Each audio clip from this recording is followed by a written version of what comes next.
Boulder?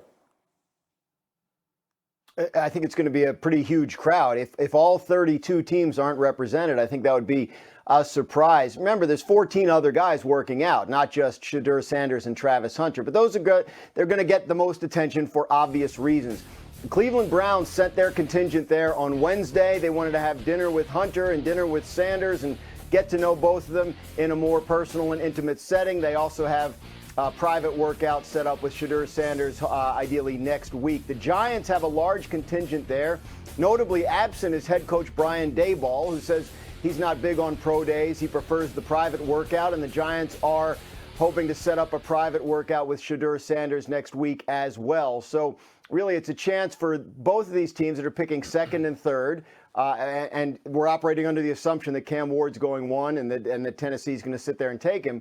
To get a sense of whether Sanders is the guy they want leading their franchise for the long term, or whether they're better off taking someone like an Abdul Carter or Travis Hunter and figuring out quarterback later in the draft. All right, as a GM, what is at stake today? Let's focus in on Shedeur. Look, Travis Hunter is brilliant. Everyone loves him, and there aren't any questions. Shedeur Sanders is the really interesting piece of this puzzle.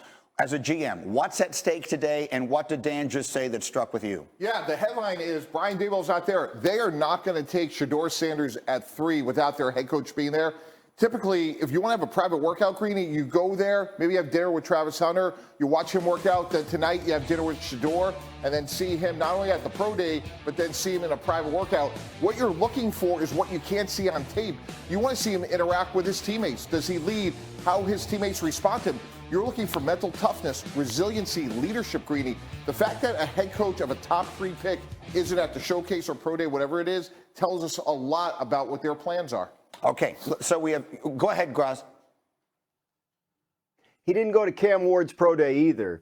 And I'm pretty sure if Cam Ward's there at 3, the Giants would take him. So I just think that's a peculiarity of Daboll's. He doesn't love that pro day as an evaluation tool. That's not apples to apples. All right, let's not get bogged down in this. One way or another, he's not there. Shedeur Sanders is going to be the center of so much attention here. Orlovsky, we have set the table for you here. Breaking it down from a quarterback perspective, I have heard every possible opinion on him. That's my job as the host of the draft, is just to assemble as much opinion as I can possibly get. I can't remember a player that I heard more different perspective on at that position than I've heard about Shedeur Sanders. Dan, go. He's the hardest quarterback I've had to evaluate since I've gotten into TV. Because 75% of his snaps don't matter, Greeny. And that's the reality for everybody that's evaluating Shedeur Sanders. Half of the snaps that he had at Colorado are thrown inside of 5 yards. It feels like when you watch his tape, every ball is thrown at the line of scrimmage. You're not drafting him in the top 5 for that, right? So throw that out. That's half the snaps. And then 25% of the snaps, the offensive line protection is so terrible that I don't care if you have Lamar Jackson or Patrick Mahomes. You're not doing anything with that either. So you get to evaluate 25% of his snaps. And there's a lot that you like. I mean, he's elite with his field vision. Elite, all pro level. When you watch you watch the tape when it comes to that and you go, well, that looks like Tua Tagovailoa. And the examples are his ability to see things pre and post snap. Quarters coverage, shell coverage, you're going to clear the bottom of the screen and try to get Travis Hunter out the backside. Look how early he throws this football. I mean, that ball is thrown with 4 defenders with vision on him to a spot. That's all pro level. Again, shell coverage, but it's a different version. At the bottom of the screen, you get what we call quarters defense. At the top, you get what we call cover 2 or a half-field safety. You got to move the bottom of the screen first. He does that. That shallow defender and then that deep safety, you're trying to vacate the middle of the field. That top safety's just going to that corner. The middle of the field where this ball has to get thrown, but it's got to be perfectly over the top, but also before that backside. That's flawless, okay? So that's a lot like Tua. Rhythm, timing, ball placement, he's all pro at. The question mark is, how much does he have that is uncoachable? Is his size uncoachable? No. Is his physical traits uncoachable? No. Is his athleticism uncoachable? No. And I think that's where you get the teetering of opinion on Shedeur. I think he's going to be a quarterback you win a lot of games with. So, Mike T, that's really the question. For those who don't follow this process closely and maybe didn't watch a lot of Colorado's games, that's really the read on Shedeur Sanders. Right. All the stuff from the pocket, all the processing, all that off the charts, right? A plus. And again, I'm not an analyst, I'm not an evaluator, I'm just assembling what I hear. But doesn't have the huge arm, right. Doesn't have the elite athleticism, doesn't have the elite size. How important is that if you're drafting in the top 3, 4, 5 picks in the draft, Mike? Yeah, it's important, and here's why his ceiling is a little bit lower. Look, the comp I've used, Greeny, is Kirk Cousins. I think at the end of the day, Shedeur Sanders is going to be a good quarterback in the NFL that you can win a lot of games with. I agree with Dan very similarly.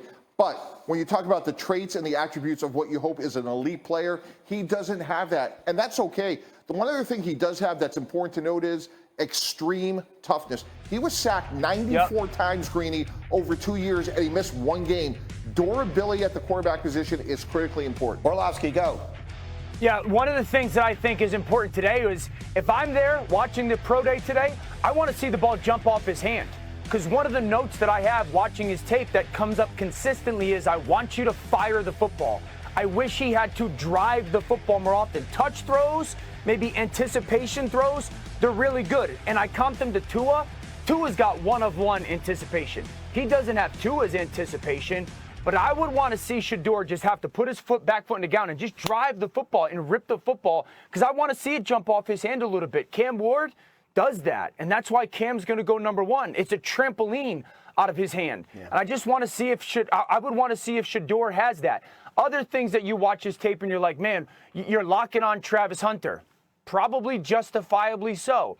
Other things on tape when you go, you're predetermining getting out of the pocket. The pass protection was terrible at Colorado. That's why he is such a fascinating evaluation because there's such highs and then some questionable lows. And Graz, you were at the owners' meetings last week and everything else. The Raiders, for those of you who didn't see it yesterday, signed Geno Smith, huge contract. Seems to take them at 6 completely out of this conversation. No one I know thinks the Jets are going to take a quarterback at 7. So in a world in which Tannenbaum is right and what Schefty's been saying is right, and Shedeur gets past 3, then what is our sense of where this thing might wind up? We look at the Saints at number 9 as a team that has a long-term question to answer at the position. Further down the round, the Steelers at 21. And then you start to think about if the Browns and Giants like him and just don't like him at 2 or 3, do they trade up from the early part of the second round back into the first to try and get him? That's going to be the most interesting part. If he's still sitting there at 21, it will surprise me enormously. But you never know. All right, back to the big basketball game as we roll. Much more from these guys as we continue. But Jimmy Buckets, has that trade...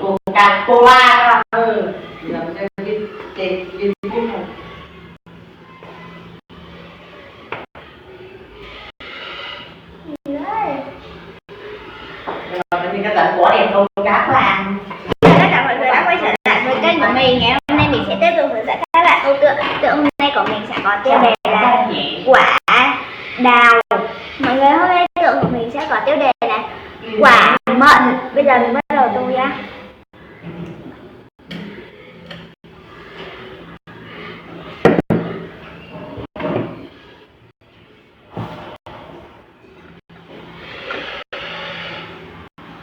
Sáng đầu tiên